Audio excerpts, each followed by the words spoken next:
Welcome to the Flight Club Podcast, a woman's guide to leaning out. We give you a behind-the-scenes look at business launch and growth through the stories of successful female entrepreneurs.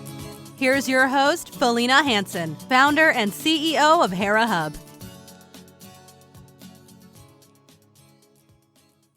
Hello and welcome. I am excited to share my conversation today with Miss Tiffany Henning. She is the founder of HR Ministry Solutions, which is a faith-based nonprofit specifically created to simplify HR compliance and staff pain points for churches and ministries. This is a really, really interesting topic and a segment of business, if you will, that we don't think a lot about on a daily basis. So I'm excited to learn more about what those pain points are for churches and ministries. She strives to create a staff culture that is both healthy and sustainable. Welcome to the show today, Tiffany. Thanks, Felina. I appreciate it.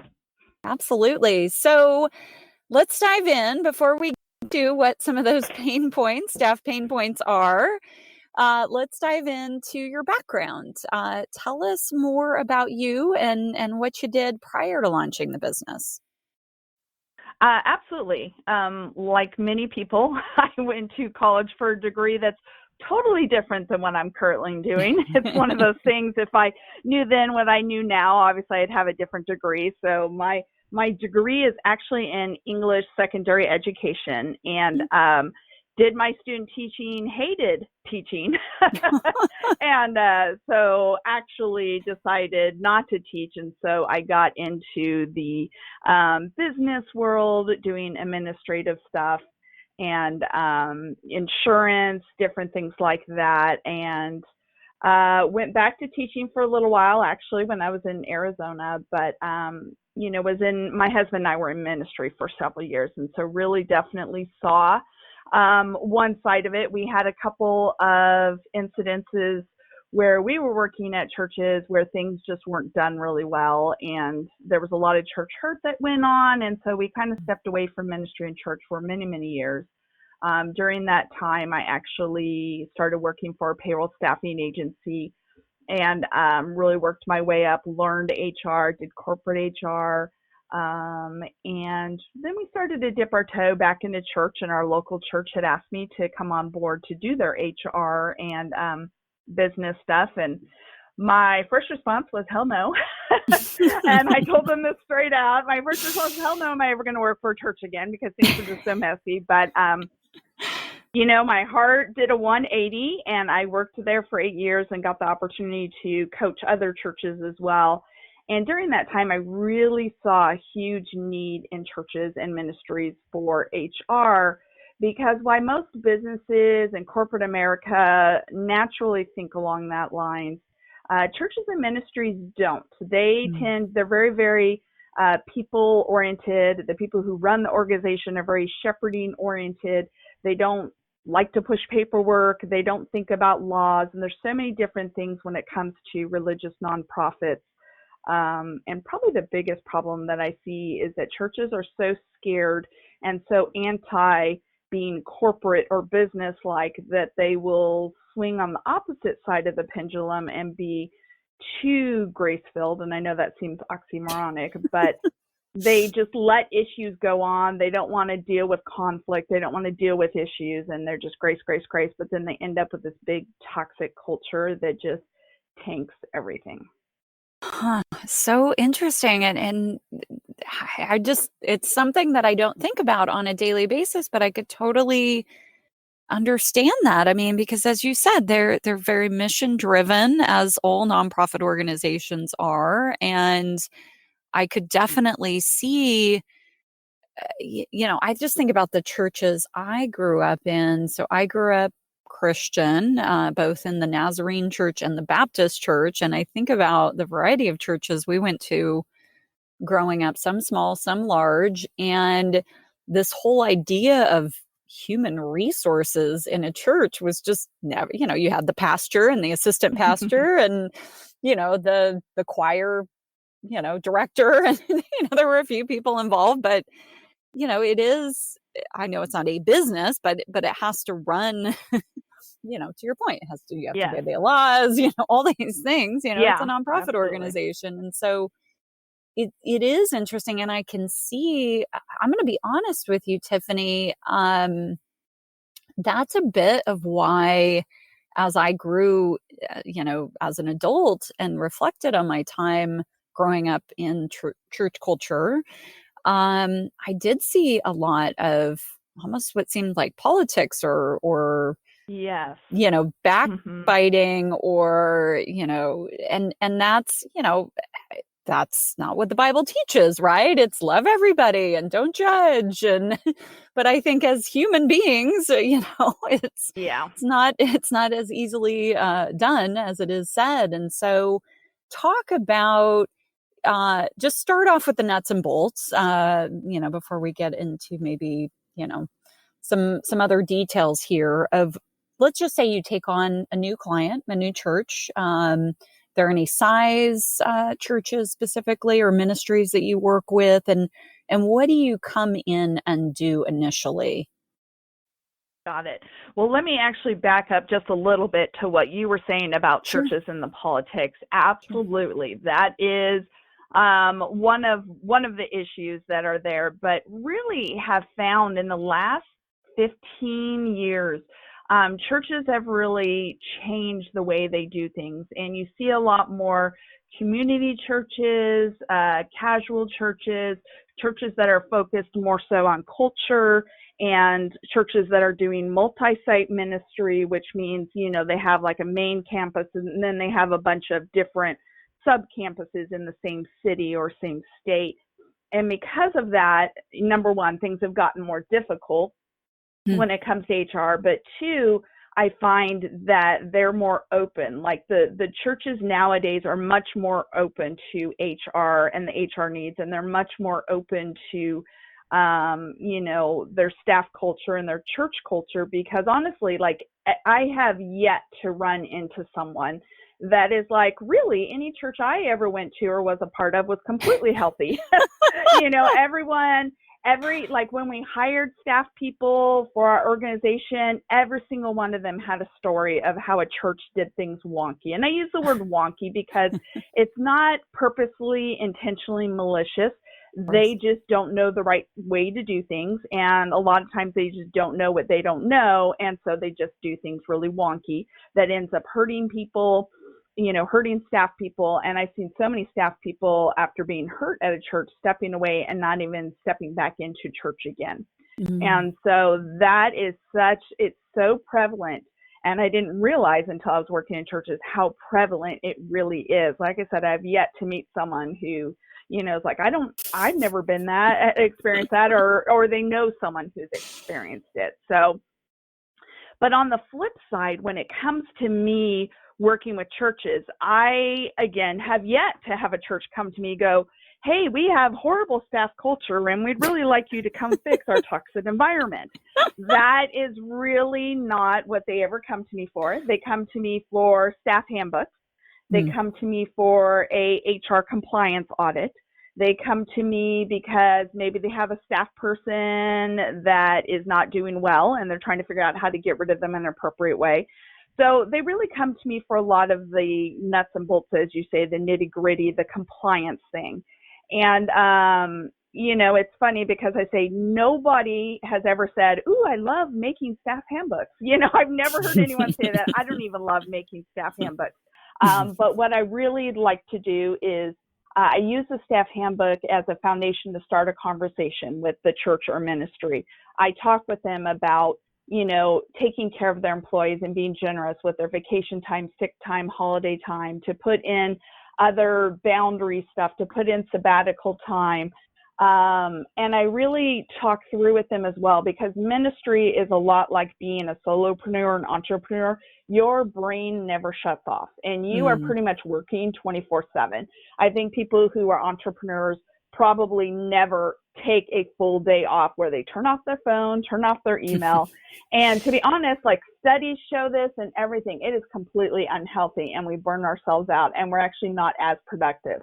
And so same thing with churches, you know, they may have obviously the Sabbath that everybody else might take off is Sunday. And, you know, that's the work church's day. big Super Bowl day. Yeah. And so, you know, but then when they try to take a Monday off or Friday off, they have everybody else who wants a piece of them. So it's a little hard. And it's a little hard because you're not talking about paper pushing or numbers. You know, for them, it's a heart and soul passion. So to feel like you're missing someone's call who maybe needs to be ministered to is a really difficult thing. So I really, and I've been on both sides of burnout. And so I've seen this happen. And so I really push into churches and talk through with them how they can set up boundaries, how to make sure their staff people are taking their sick time, taking their vacation time. It's interesting because churches tend to be more generous with their sick and vacation time than most organizations. And yet people who work at churches actually take less sick and vacation time unless they're forced to. So interesting. So yeah, that's kind of the nuts and bolts of I come in to work on a audit, you know, which is really just analyzing their whole back office and foundation and finding the gaps and then giving them the resources to fill the gaps. And then I also have different levels of service where I come in and can work with them to complete the gap so that they just have a clear foundation instead of Swiss cheese. And like I said, a lot of it is they just don't know what they don't know in regards to legal laws, documents, because they don't teach this in seminary. So yeah, there definitely is a huge need. Oh, I can imagine. Do you ever get involved in the hiring process with churches? That's a fantastic question. I do. I have yet to get heavily involved with them, but it is one of the services I offer. I call it staffing assistance because I'm not a staffing agency. I'm not a recruiting agency. In fact, I have a strategic partner that specifically staffs for churches that is very much like-minded like me that I actually work with. But I say I can come in and I help them create a hiring process. I help them create interview questions. I help them create an offer letter, an onboarding document. I help them get all the new hire paperwork together. And I also tell them part of what I can do as well is I can sit in on some of the interviews and help conduct the interviews and those pieces of it. I'm not finding the people, I'm not, placing them and doing all these other things, but I can come alongside them and collaborate and work in partnership to help them as part of their hiring as well. Got it. And what does the review process look like in most churches or ministries? Do most organizations have a formal review process? You mean review like performance review or review like, okay. Yeah. You know what? And that's probably one of the other big questions that I get from a lot of organizations. Most of them don't. They tend to do things either organically, just talking to the people when they get chances, or, some of the bigger ones will have a formal review process, but it's very broken. The big trend, even in corporate America, is to actually shift away from the formal annual reviews and move into more monthly touch points or even weekly touch points. And that is a lot more healthy. And I think especially with churches, because as I mentioned before, they're afraid to have conflict. They're not trained in conflict resolution. You would think they are. But when it comes to staff people, they don't want to tell someone that they're not doing a good job in a certain area. So they put it off and they'll wait until a performance review. But then by then it's been a full year of someone not doing well. And so I really encourage more coaching, monthly coaching, and teaching them to just document it in a follow-up email. They don't have to do anything formal. I tell them there's something called a same day summary, which I say, hey, just zip off the email after you finish a meeting that basically says, hey, thanks so much for meeting with me. I really appreciate this and that. Here's the things we talked about. Here's the action items that you have. If this is different than you understood, please let me know. Otherwise, let's touch base next week at this date, this time. And I tell them, just copy yourself on it. And all of a sudden you have documentation that the person, what you guys talked about and what the deliverables are. And that way, if they're not hitting what you need to hit, then you've got clear conversation, because the other piece is communication. And you see this everywhere. I say something, but someone else hears something different than what I think I said. Yeah. So that's always a fun piece. True, true. I want to go back to something you said a few minutes ago here, Tiffany, which is how churches and ministries are changing.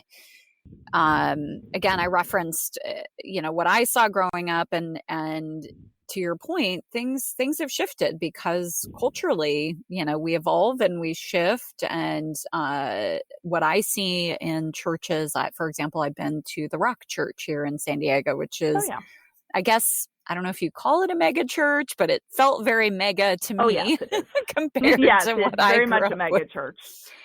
It's so interesting, this evolution of the church. I just read an article that Kanye West has this new mega church that he's launched. It is in Los Angeles. I guess they go to various locations, but typically are holding services at the Forum, which is a huge venue. They used to play hockey there. I mean, huge venue. He is charging $20 a head to go to church. It's like a full concert. He not only performs every week, but he also preaches, which is highly controversial because he's not a preacher. I mean, he has no credentials in that front. He brings in other preachers as well.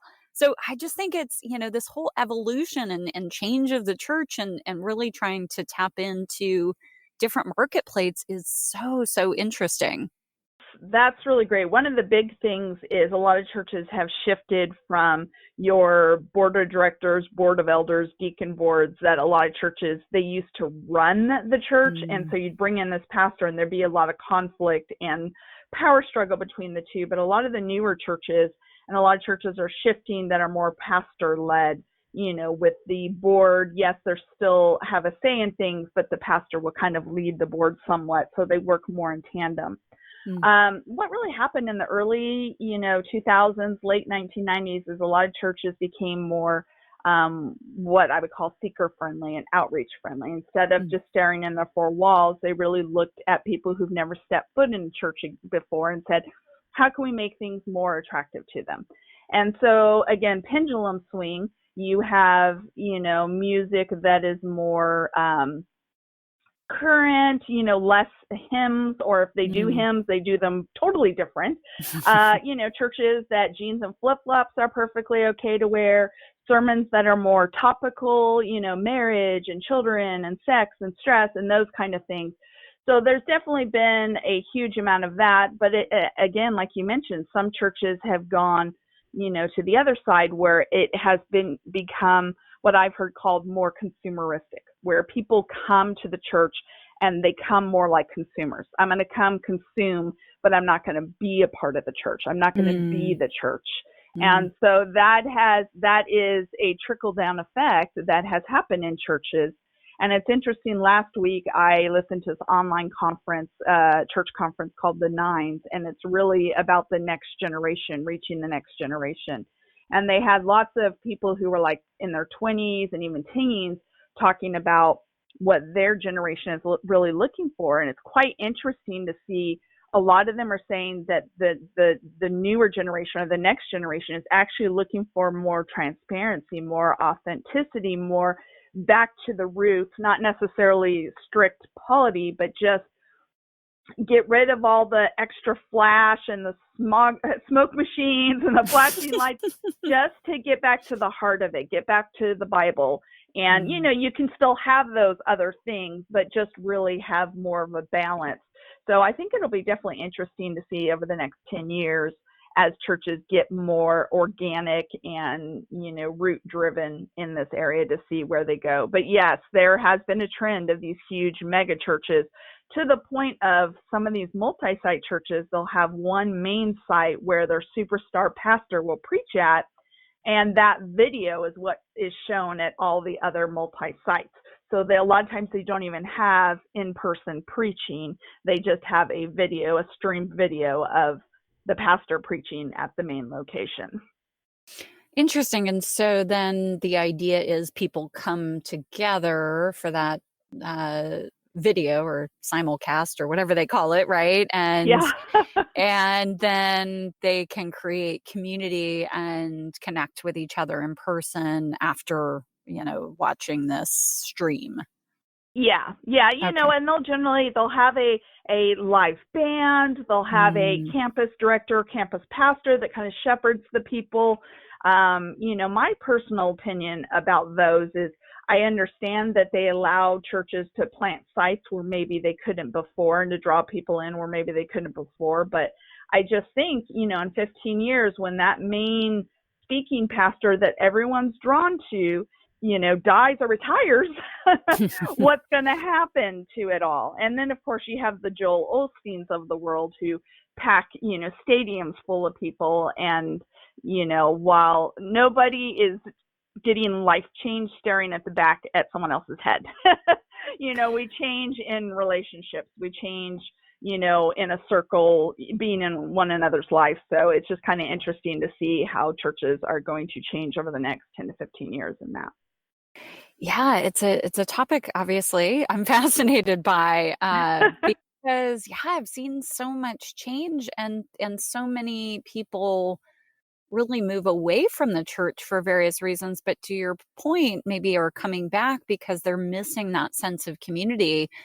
A few years ago, I was at a co-working conference, and there was this group that had done a lot of research on co-working and church and the need for community. And a lot of people were saying for a while, co-working is the new church, right? It's the new community, as some folks have moved away from the church, which I don't know that I agree with that statement, but I could certainly see what they're kind of poking at. And it's good to see that church ministry, whatever you want to call it, is bringing people back, is they're reinventing themselves a bit. Yeah, I've really seen that the churches that seem to be the healthiest are the ones that just really are missional and mission driven, and are teaching their people and their congregation not to be consumers, and for the people to be the church, not just go to church, but to be the church, to go to their friends and neighbors and just help them out and get to know them and meet them on their turf. And because 75% of people who come to church come because a friend or family member invites them. It's not because of a bus bench ad or anything like that. They come because of relationships, and they'll stay because of relationships. And so again, it's interesting as the millennials and the Gen Z and the whole push back to community, organic roots, all of that stuff, to see how churches are going to change and tweak. And I've already seen a lot of them, stop with the big flare and stuff like that. But to your point, yes, in the last 5 years, there's been a lot of talk and verbiage around the dones. They call them DONE, the dones, the people who used to go to church and just got done with it, got done with the politics, got done with, everything. They may still believe in God, they may still be religious or whatever, but they're just done being a part of church. So a lot of churches have really changed the way they do things to try to reach back out to those people who are just done with church, to try to fix what was broken, per se. So interesting. Well, speaking of the future, Tiffany, what's on the horizon for your business? Good question. Just like any entrepreneur, I have a whole list of things that I would like to do.